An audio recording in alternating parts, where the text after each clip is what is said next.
أعوذ بالله من الشيطان الرجيم بسم الله الرحمن الرحيم নাহমাদুহু ওয়া নুসাল্লি আলা রাসূলিহিল কারীম। সুপ্রিয় সম্মানিত মুসলমান ভাই ও বোন, আপনাদেরকে জানাই আমার আন্তরিক সালাম। আসসালামু আলাইকুম ওয়া রাহমাতুল্লাহি ওয়া বারাকাতুহু। সুপ্রিয় সম্মানিত মুসলমান ভাই ও বোন, আমরা একে অপরে গীবত করি এবং এই গীবতগুলা করি এবং এবং একে অপরের যে সামনাসামনি গীবত বা পিছনে গীবত যাই কিছু করি না কেন, এগুলো থেকে বিরত থাকলে এবং আমরা যদি একে অপরের দোষ ত্রুটি আমরা গোপন রাখি, আল্লাহ তাআলা আমাদেরকে কিয়ামতের ময়দানে, হাসরের ময়দানে কিভাবে আমাদেরকে সাহায্য করবেন।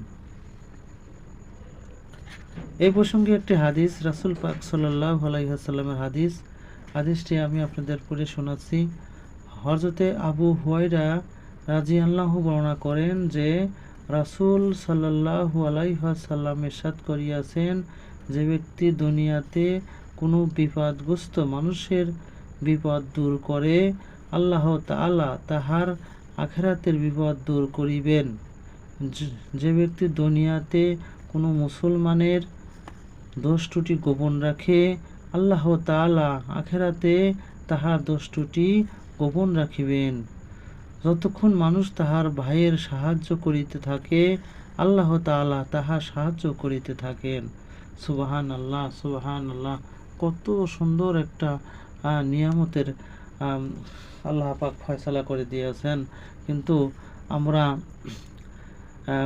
একে অপরের দোষ ত্রুটি পিছনে হইলেই তার গীবত গাই এবং অন্যর একজনের দোষ ত্রুটি আরেকজনের কাছে আমরা বলে বেড়াই। এগুলো না করলে আল্লাহ পাক কত খুশি হন এবং এর ফজিলত হাসরের মাঠে দিয়ে দিবেন। এই প্রসঙ্গে হাদিসটা আমরা জানলাম। হাদিসটি আমি আপনাদেরকে আরও একবার পড়ে শোনাচ্ছি। হযরতে আবু হুরায়রা রাদিয়াল্লাহু বর্ণনা করেন যে রাসূল সাল্লাল্লাহু আলাইহি ওয়াসাল্লাম ইরশাদ করিয়াছেন, যে ব্যক্তি দুনিয়াতে কোনো বিপদগ্রস্ত মানুষের বিপদ দূর করে, আল্লাহ তাআলা তাহার আখিরাতের বিপদ দূর করিবেন। যে ব্যক্তি দুনিয়াতে কোনো মুসলমানের দোষ ত্রুটি গোপন রাখে, আল্লাহ তাআলা আখিরাতে তাহার দোষ ত্রুটি গোপন রাখিবেন। যতক্ষণ মানুষ তাহার ভাইয়ের সাহায্য করিতে থাকে, আল্লাহ তাআলা তাহার সাহায্য করিতে থাকেন। সুবহানাল্লাহ। আল্লাহ পাক যেন আমাদেরকে একে অপরের ভাইয়ের দোষ ত্রুটি গোপন রাখার মতো তৌফিক দান করেন।